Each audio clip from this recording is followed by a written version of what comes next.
সবাইকে স্বাগত জানিয়ে আজকে আবার একটা ক্লাস শুরু করছি। আজকে ক্লাসটা হচ্ছে 48 নম্বর ক্লাস। এই ক্লাসের নাম হচ্ছে use of do verb in have verb. এই ইউজ অফ ডু ভার্ব অর্থাৎ হ্যাভ ভার্বের মধ্যে ডু ভার্বের ব্যবহার, সেটা হবে নেগেটিভ ইন্টারোগেটিভ সেন্টেন্স অর্থাৎ প্রশ্নাত্মক নাবোধক বাক্য। হ্যাভ ভার্বে যে নেগেটিভ ইন্টারোগেটিভ সেন্টেন্স থাকে সেই প্রশ্নাত্মক নাবোধক বাক্য, সেই প্রশ্নাত্মক নাবোধক বাক্যে আমরা কীভাবে ডু ভার্ব ব্যবহার করব সেটাই আজকে আমরা আলোচনা করছি। যে প্রথমে আমরা গঠনটা আগে শিখে নিই।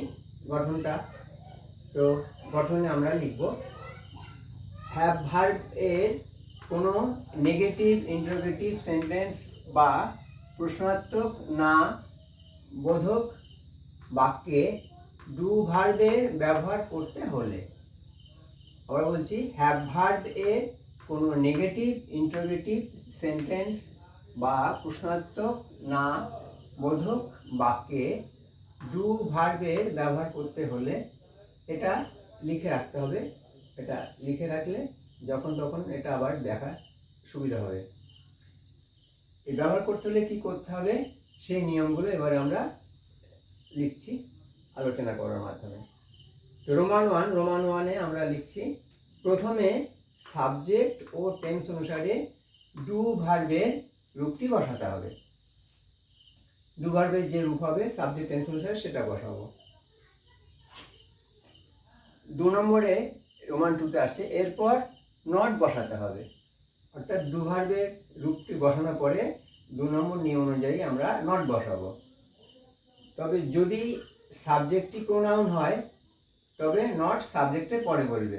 দেখা যাচ্ছে যে আমরা যে সাবজেক্ট পাচ্ছি ওই সেন্টেন্সে সেই সাবজেক্টটা প্রোনাউন যদি হয়ে যায় তবে ডু ভার্বের রূপের পরে নট না বসিয়ে আমরা প্রোনাউন সেই সাবজেক্টটা বসাবো। সাবজেক্টটা বসিয়ে তারপরে নটটা ব্যবহার করব। এটা হচ্ছে নিয়ম। আর যদি সাবজেক্টটা নাউন হয় তাহলে আমরা ডু ভার্বের পরে ডু ভার্বের রূপটা যে বসাবো তারপরেই নট বসাবো, নট বসিয়ে তারপরে সাবজেক্ট বসাবো। এটা নিয়ম, এটা খেয়াল রাখতে হবে। যদি বোঝা না যায় আবার বলছি, অর্থাৎ 2 নম্বরে যে বলা রয়েছে এরপর নট বসাতে হবে, এরপর নট বসাতে হবে, বসানো যাবে। কিন্তু যদি দেখা যাচ্ছে যে সাবজেক্টটা প্রোনাউন হয়ে যাচ্ছে, প্রোনাউন যদি হয় তাহলে নটের ডু ভার্বের পরে ডু ভার্বের যে রূপটা আমরা বসাচ্ছি সেটার পরে আমরা সাবজেক্টটা বসাবো। সাবজেক্টটা অর্থাৎ প্রোনাউন যে সাবজেক্ট হবে সেটা বসিয়ে তারপরে নট বসাবো। আর যদি সাবজেক্টটা নাউন হয় তবে ওটা ডু ভার্বের রূপ বসিয়ে আমরা নট বসাবো, তারপরে সাবজেক্ট বসাবো, সাবজেক্ট পার্টটি। আচ্ছা, এরপরে 3 নম্বর যে নিয়মটা, 3 নম্বর নিয়মটা হচ্ছে তারপর সাবজেক্ট পার্টটি বসাতে হবে। অর্থাৎ ওটা সাধারণ যে নিয়ম সেই নিয়ম, প্রথমে ডু ভার্বের রূপ বসাবো, তারপরে নট বসাবো, তারপরে সাবজেক্ট বসাবো। কিন্তু যেটা প্রোনাউনের ব্যাপারে বললাম যে প্রোনাউন হয়ে গেলে তখন নাউনের ওই সাবজেক্ট ডু ভার্বের পরেই আমাদের সাবজেক্ট পার্টি বসাতে হবে, তারপর নট বসাতে হবে। এই কথা খেয়াল করতে হবে। এবারে 4 নম্বর রোমান 4 আসছে, এরপর হ্যাভ বসাতে হবে। 4 নম্বরে আমরা হ্যাভ যে ভার্ব সেই হ্যাভ ভার্বটি বসাবো। 5 নম্বর রোমান 5 শেষে অবজেক্ট 1 2 3 বসাতে হবে। এই 5টা নিয়ম। প্রথমে সাবজেক্ট টেন্স অনুসারে ডু ভার্বের রূপ বসাবো, তারপরে আমরা নট বসাবো। তবে নট বসানোর আগে আমাদের দেখতে হবে যে ওই বাংলা বাক্যের সাবজেক্টটা প্রোনাউন হচ্ছে কিংবা নাউন হচ্ছে। প্রোনাউন যদি হয় তাহলে ডু ভার্বের রূপের পরে নট বসানো যাবে না, তাহলে সেই সাবজেক্ট পার্ট প্রোনাউনটা বসাতে হবে। আর নাউন যদি হয় তাহলে ডু ভার্বের রূপ বসানোর পরে নট বসাতে পারবো, তারপরে সাবজেক্ট বসাবো। এটা তাহলে আরেকবার আমরা বলছি, 1 নম্বরে হচ্ছে প্রথমে সাবজেক্ট ও টেন্স অনুসারে ডু ভার্বের রূপটি বসাতে হবে। 2 নম্বরে এরপর নট বসাতে হবে। তারপরে যদি সাবজেক্ট পার্টটি প্রোনাউন হয় তবে সাবজেক্টের পরে নট বসাতে হবে। 3 নম্বর হচ্ছে তারপর সাবজেক্ট পার্টটি বসাতে হবে। অর্থাৎ নাউন যদি হয় নট বসিয়ে তারপরে আমরা সাবজেক্ট পার্টটি বসাবো। 4 নম্বর হচ্ছে এরপর হ্যাভ বসাতে হবে। 5 নম্বর শেষে অবজেক্ট 1 2 3 বসাতে হবে। এই নিয়ম কটা আমরা যদি অনুসরণ করে আমরা ওই ট্রান্সলেশনটা করি হ্যাভ ভার্বের মধ্যে ডু ভার্ব বসানো, তাহলে আমরা সহজেই বুঝে যাব এবং সহজেই পেরে যাব। এখন আমরা উদাহরণে যাচ্ছি, কয়েকটা উদাহরণ আমরা লিখছি এবং সেই উদাহরণ বাংলা বাক্যগুলো লিখে সেগুলোকে আমরা ইংরেজিতে ট্রান্সলেশন করে দেখাচ্ছি।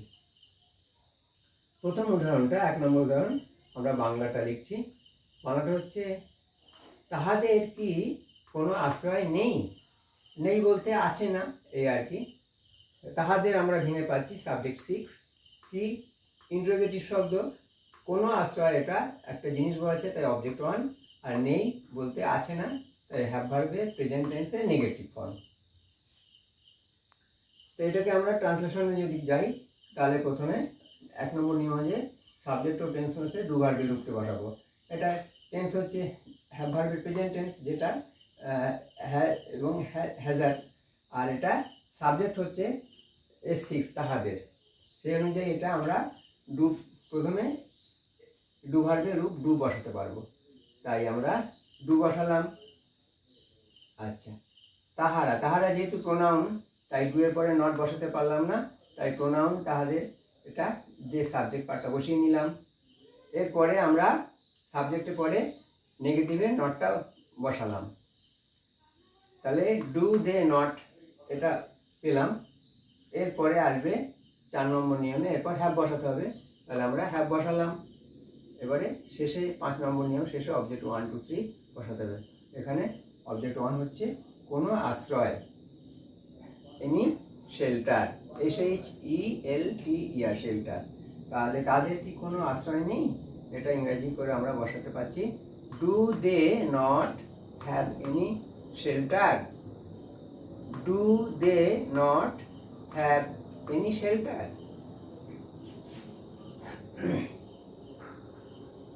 এবারে আমরা আরেকটা উদাহরণ 2 নম্বর, এই 2 নম্বর উদাহরণটা আমরা বাংলাটা লিখে নিচ্ছি। বাংলাটা লিখছি, ধনী লোকটির কি গাড়ি ছিল না। ধনী লোকটির কি গাড়ি ছিল না, আমরা ভেঙে নিচ্ছি। ধনী লোকটির সাবজেক্ট 5 একটা বোঝাচ্ছে বলে, কি এটা প্রশ্নবোধক তাই ইন্টারোগেটিভ, গাড়ি একটা জিনিস বলছে অবজেক্ট 1, ছিল এটা হ্যাভ পাস্ট, আর না নেগেটিভ। আচ্ছা, ট্রান্সলেশনে আমরা তাহলে এটা যেহেতু পাস্ট টেন্সে তাই ডু ভার্বের রূপ হচ্ছে ডিড, তাহলে আমরা প্রথমে ডিড বসালাম। আচ্ছা, এবার ধনী লোকটি, ধনী লোকটি যেহেতু নাউন তাই আমরা ডিডের পরে নট বসালাম। এরপরে 3 নম্বর হচ্ছে সাবজেক্ট পার্টি বসাতে হবে, পরে সাবজেক্ট বসালাম ধনী লোকটি the rich man, the rich man. 4 নম্বরে নিয়ম হচ্ছে এরপর হ্যাভ বসাতে হবে, তাহলে এই সাবজেক্টের পরে হ্যাভ বসালাম, হ্যাভ। 5 নম্বর শেষে অবজেক্ট 1 2 3 বসাতে হবে, তো অবজেক্ট 1 হচ্ছে গাড়ি, তাহলে আ কার। তাহলে ধনী ব্যক্তির কি গাড়ি ছিল না, did not the rich man have a car. Did not the rich man have a car. আচ্ছা, এবার আমরা আরেকটা উদাহরণ 3 নম্বর উদাহরণটা লিখে নিচ্ছি বাংলায়। নক্ষত্রটির কি কোনো গ্রহ নেই। নক্ষত্রটির কি কোনো গ্রহ নেই, নক্ষত্রের এটা ভাঙলে হচ্ছে সাবজেক্ট 5, কি প্রশ্নবোধক তাই ইন্টারোগেটিভ, কোনো গ্রহ এটা একটা জিনিস অবজেক্ট 1, নেই অর্থাৎ আছে না, এটা তাই হ্যাভ প্রেজেন্ট নেগেটিভ। তাহলে আমরা ট্রান্সলেশন করছি। প্রথমে সাবজেক্ট ডু ভার্বের রূপ বসাচ্ছি, তো নক্ষত্রটি S5 এবং হ্যাভ ভার্বের প্রেজেন্ট, তাই এটা S5 বলে প্রেজেন্টে বলে ডাজ বসালাম। নক্ষত্রটি যেহেতু নাউন তাই এরপরে নট বসালাম। তারপরে সাবজেক্ট পাচ্ছে হচ্ছে নক্ষত্রটি দ্য স্টার। এবারে 4 নম্বর নিয়ম হচ্ছে হ্যাভ বসাতে হবে, এরপর হ্যাভ বসালাম, হ্যাভ। এবারে 5 নম্বর শেষে অবজেক্ট 1 2 3 বসাতে হবে। অবজেক্ট 1 হচ্ছে এখানে কোনো গ্রহ আর প্ল্যানেট, তাহলে does not the star have a planet. নক্ষত্রটির কি কোনো গ্রহ নেই, does not the star have a planet. এবারে আমরা 4 নম্বর উদাহরণে যাচ্ছি। 4 নম্বর উদাহরণটা বাংলা লিখছি। তোমাদের কি পোষা কুকুর নেই? তোমাদের এটা সাবজেক্ট 4 কি, এটা প্রশ্নবোধক বাক্য, তাই ইন্টারোগেটিভ। পোষা কুকুর এটা একটা জিনিস জন্তু আছে, তাই অবজেক্ট 1। আর নেই মানে আছে না, তাই আছে না হ্যাভ ভার্বের প্রেজেন্ট টেন্স নেগেটিভ।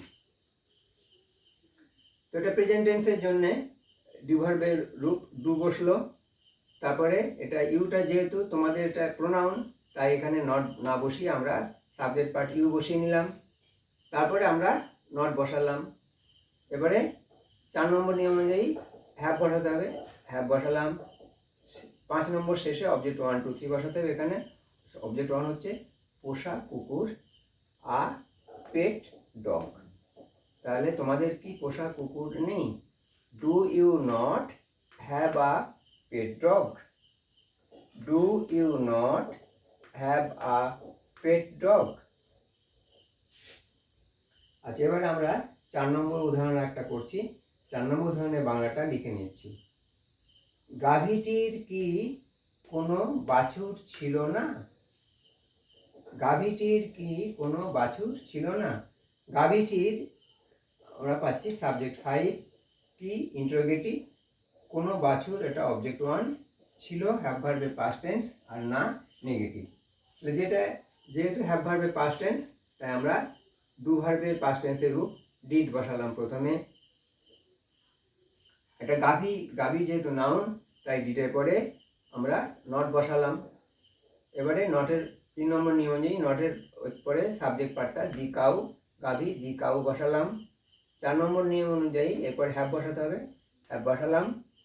এবারে 5 নম্বর নিয়ম অবজেক্ট 1 2 3। এখানে অবজেক্ট 1 হচ্ছে কোনো বাছুর, এখানে হার কাফ, হার কাপ। গাভীটির নিজে তো, তাই হার কাপ আমরা তার বোঝানোর জন্য হার কাপ। তাহলে বাছুর, গাভীটির কি কোনো বাছুর ছিল না? ইংরেজিটা পাচ্ছি did not the cow have her calf. Did not the cow have her calf.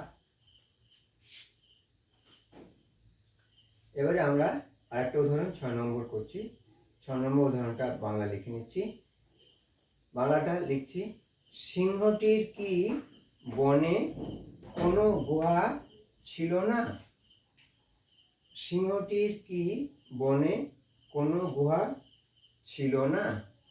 আমরা ভেঙে নিচ্ছি। সিংহটির পাচ্ছি সাবজেক্ট 5 কি, এটা ইন্টারোগেটিভ। বনে এটা জায়গা বোঝাচ্ছে অবজেক্ট 2। কোনো গুহা এটা জিনিস বোঝাচ্ছে, তাই অবজেক্ট 1। ছিল এটা হ্যাভ ভার্বের পাস্ট টেন্স, আর না নেগেটিভ।